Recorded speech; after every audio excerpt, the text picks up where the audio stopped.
Assalamualaikum warahmatullahi wabarakatuh. Halo teman-teman semua.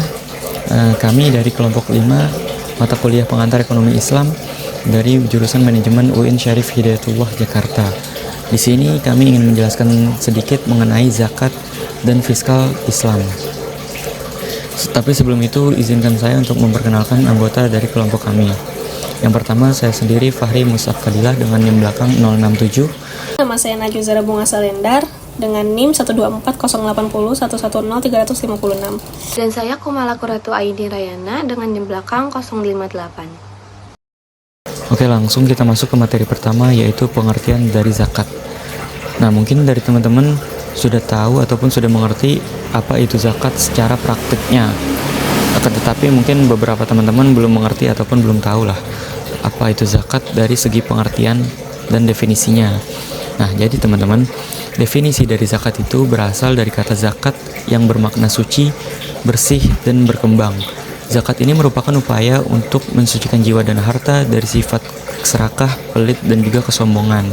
Nah, dalam ajaran Islam sendiri, zakat ini diartikan sebagai kewajiban yang dilakukan untuk mengeluarkan sebagian harta yang telah mencapai nisab tertentu, guna untuk diberikan kepada 8 golongan penerima yang telah ditetapkan dalam Al-Quran.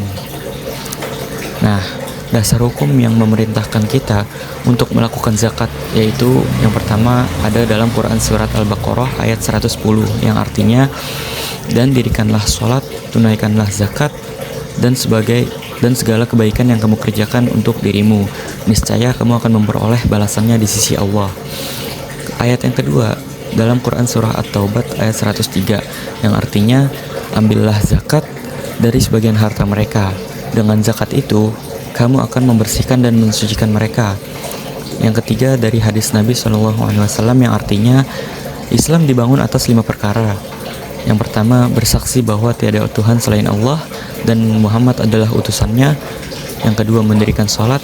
Yang ketiga, menunaikan zakat. Yang keempat, berpuasa di bulan Ramadan. Dan yang terakhir, berhaji jika mampu. Hadis riwayat Bukhari dan Muslim. Nah, kemudian yang selanjutnya yaitu konsep fiskal dalam Islam dan perbedaannya dengan fiskal konvensional. Jadi teman-teman, di dalam fiskal Islam ini, kebijakan fiskal itu merupakan upaya pemerintah yang dilakukan untuk membangun kesejahteraan masyarakat dengan berlandaskan pada prinsip distribusi kekayaan yang adil dan seimbang. Nah, dalam pandangan Islam, kebijakan fiskal yang dilakukan harus berdasarkan pada prinsip syariah yang menekankan keadilan, pemerataan distribusi kekayaan, dan juga larangan terhadap praktik riba. Nah, instrumen penting yang ada di dalamnya yaitu ziswaf, zakat, infak, sedekah dan wakaf, kemudian jizyah, kemudian kharaj, dan juga wakaf. Nah, sedangkan fiskal konvensional merupakan langkah yang dilakukan oleh pemerintah yang berhubungan dengan pengelolaan pajak, distribusi dari pinjaman masyarakat, dan juga pengeluaran negara yang diarahkan untuk mencapai stabilitas ekonomi dan meningkatkan kesejahteraan publik. Nah, kebijakan ini memanfaatkan beberapa instrumen penting yang berupa sistem perpajakan, kemudian juga belanja pemerintah yang dilakukan untuk mendorong pertumbuhan ekonomi yang seimbang dan berkelanjutan. Kita akan menjelaskan peran zakat sebagai instrumen fiskal. Nah, kebijakan fiskal atau politik fiskal adalah upaya pemerintah dalam mengatur penerimaan dan pengeluaran negara untuk mencapai tujuan seperti pertumbuhan ekonomi, pemerataan, dan stabilitas ekonomi. Dalam ekonomi Islam, zakat juga berperan penting nih sebagai instrumen fiskal yang membantu menciptakan distribusi pendapatan yang lebih adil. Nah, melalui zakat, sebagian harta dari orang yang mampu diberikan kepada yang membutuhkan, sehingga dapat mengurangi kesenjangan sosial dan meningkatkan kesejahteraan masyarakat. Nah, berbeda dengan sistem konvensional yang berfokus pada keuntungan duniawi, kebijakan fiskal Islam tuh juga bertujuan mencapai kesejahteraan menyeluruh di dunia dan akhirat. Nah, karena itu zakat memiliki peran ekonomi sekaligus nilai sosial dan spiritual dalam mewujudkan keadilan dan kesejahteraan umat. Nah, sekarang lanjut ke zakat sebagai instrumen utama keuangan negara. Dalam sistem ekonomi Islam, zakat juga berperan sebagai sumber utama keuangan negara yang tidak hanya bersifat spiritual, tapi juga sebagai instrumen fiskal untuk mengatur distribusi kekayaan dan menjamin kesejahteraan sosial. Nah, zakat juga termasuk dalam penerimaan publik yang digunakan untuk kepentingan umat seperti pembangunan ekonomi, pendidikan, dan kesehatan. Nah, pada masa negara Islam klasik, zakat itu dikelola oleh Baitul Ma'al di bawah wewenang pemerintah untuk memastikan manfaatnya dirasakan secara merata. Nah, selain itu zakat juga berfungsi sebagai penyeimbang ekonomi karena dana yang disalurkan tuh kepada kelompok kurang mampu tuh dapat meningkatkan daya beli dan mendorong pertumbuhan ekonomi yang pasti lebih adil. Dengan demikian, zakat menjadi pilar penting dalam kebijakan fiskal Islam untuk mewujudkan keadilan yang bermanfaat di kemaslahatan masyarakat. Sekarang kita lanjut ke mekanisme pengelolaan dan penyaluran zakat. Mekanisme pengelolaan dan penyaluran zakat di Indonesia itu diatur melalui sistem yang diawasi oleh Basnas nih dan lembaga amil zakat. Berdasarkan Undang-Undang Nomor 23 Tahun 2011, Basnas itu sebagai lembaga pemerintahan non-struktural bertanggung jawab atas perencanaan, pengumpulan, pendistribusian, hingga pengawasan zakat secara nasional. Nah, sementara itu, kalau lembaga amil zakat itu juga berperan di tingkat masyarakat dengan izin resmi dari pemerintah dan wajib melaporkan kegiatan secara berkala.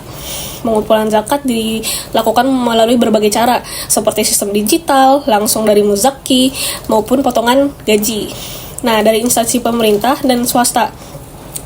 Dana yang dikumpulkan kemudian disalurkan kepada mustahik sesuai dengan ketentuan syariah seperti fakir miskin, anak yatim, golongan lain yang berhak gitu, dengan fokus pada pemerataan dan pemberdayaan ekonomi agar manfaat zakat tuh berkelanjutan.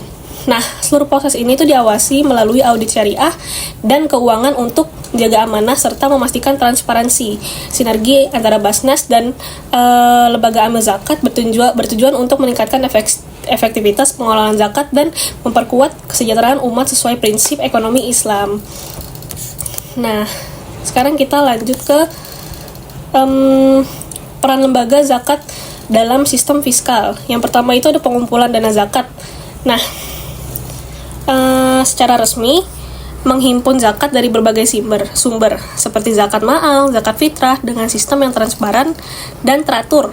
Tujuannya adalah memastikan umat Islam menunaikan kewajiban zakat dengan benar serta mengoptimalkan potensi zakat untuk kemaslahatan umat.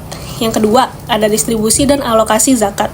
Dana zakat itu dialokasikan untuk mendukung kegiatan ekonomi produktif dan membantu masyarakat yang membutuhkan agar dapat berpartisipasi dalam pembangunan ekonomi. Nah, dari sisi distribusi, zakat tuh berfungsi dengan alat pemerataan pendapatan dengan menyalurkan kekayaan dari yang mampu kepada yang membutuhkan seperti fakir miskin dan golongan mustahik lainnya. Nah, yang ketiganya ada stabilitas ekonomi dan kebijakan fiskal. Melalui penyaluran zakat yang tepat, lembaga zakat tuh berperan menjaga stabilitas ekonomi dan sosial dengan meningkatkan daya beli masyarakat, mengurangi kesenjangan, serta mendorong aktivitas ekonomi produktif. Dengan begitu, zakat menjadi bagian penting dari kebijakan fiskal Islam yang mendukung pembangunan ekonomi dan kesejahteraan sosial.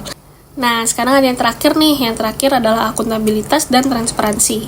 Lembaga zakat wajib mengelola dana secara amanah, terus juga transparan dan akuntabel nih, melalui pelaporan serta pengawasan keuangan yang jelas.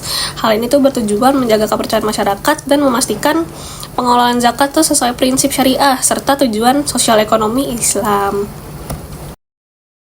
Kemudian selanjutnya kita masuk ke dampak zakat terhadap pengurangan kemiskinan dan ketimpangan sosial.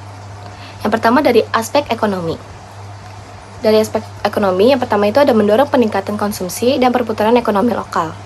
Yang kedua, menurunkan tingkat kemiskinan secara signifikan. Dan yang ketiga, memperluas peluang kerja serta aktivitas usaha produktif. Kemudian dari aspek sosial. Yang pertama, ada berkurangnya jurang pemisah antara lapisan ekonomi masyarakat. Yang kedua, tumbuhnya kepedulian dan tanggung jawab sosial. Dan yang ketiga, terjaganya ketentraman serta harmoni kehidupan bersama. Kemudian dari aspek struktural. Yang pertama, menopang kebijakan fiskal pemerintah dalam distribusi pendapatan. Yang kedua, mengurangi beban pengeluaran negara melalui pendanaan berbasis umat. Dan yang ketiga, meningkatkan efektivitas program kesejahteraan sosial. Kemudian dari aspek spiritual. Yang pertama yaitu penyucian harta dan jiwa pemberi zakat. Yang kedua, tumbuhnya rasa syukur dan tanggung jawab sosial. Dan yang ketiga, terbangunnya semangat hidup dan kemandirian penerima zakat. Selanjutnya kita masuk ke kontribusi zakat terhadap pemberdayaan ekonomi umat. Kita dapat melihat bahwa zakat itu memiliki peran penting yang tidak hanya sebagai alat distribusi pendapatan saja, tetapi juga sebagai instrumen pemberdayaan ekonomi umat. Melalui pengelolaan zakat produktif, dana zakat dapat dimanfaatkan untuk berbagai program. Seperti yang pertama sebagai pelatihan dan peningkatan keterampilan. Yang kedua sebagai pemberian modal usaha, dan juga sebagai pengembangan UMKM bagi para mustahik.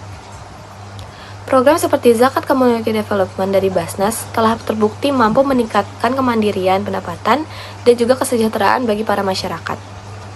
Dengan sinergi antara lembaga zakat, keuangan syariah, pemerintah, serta dukungan inovasi digital, zakat kini dapat mampu menjadi instrumen transformasi ekonomi umat menuju ekonomi yang berkeadilan dan berkelanjutan.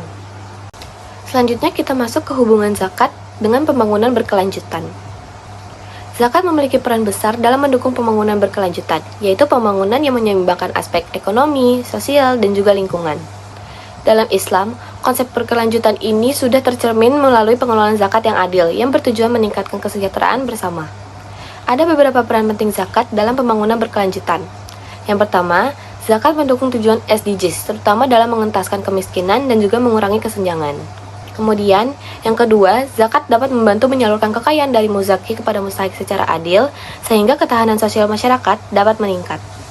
Yang ketiga, zakat juga bisa digunakan untuk membiayai kegiatan ekonomi produktif dan ramah lingkungan, misalnya pertanian organik dan juga usaha mikro berkelanjutan.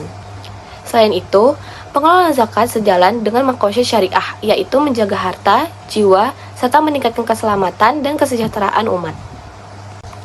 Kemudian yang terakhir kita masuk ke evaluasi efektivitas sistem zakat dalam ekonomi modern. Pada saat ini kita membahas bagaimana efektivitas sistem zakat diuji dalam kondisi ekonomi modern dan dinamis. Ada 3 aspek utama yang perlu diperhatikan. Yang pertama itu dari aspek kelembagaan. Basnas dan berbagai las terus berkembang dalam pengelolaan zakat. Namun, tetap masih ada tantangan seperti rendahnya tingkat kepatuhan muzaki dan juga kurangnya koordinasi antar lembaga zakat. Hal ini berdampak pada optimalisasi penghimpunan dan juga penyaluran zakat. Kemudian yang kedua ada aspek regulasi. Undang-Undang Nomor 23 Tahun 2011 sudah menjadi dasar hukum zakat di Indonesia. Meski begitu, peningkatan transparansi dan akuntabilitas perlu terus dilakukan agar masyarakat semakin percaya dan mau berpartisipasi dalam pembayaran zakat melalui lembaga resmi. Kemudian yang ketiga, melalui aspek teknologi. Pemanfaatan platform digital dan sistem data yang integrasi sangat membantu proses penghimpunan dan penyaluran zakat. Teknologi mampu manajemen zakat menjadi lebih cepat, efisien, dan transparan sehingga lebih relevan dengan kebutuhan ekonomi modern. Nah, sekian penjelasan dari kami, dari kelompok kami yang beranggotakan Fahri, Musab, dan Kemala Qurratu Aini. Semoga bermanfaat dan dapat menambah wawasan. Terima kasih sudah menonton. Wassalamualaikum warahmatullahi wabarakatuh.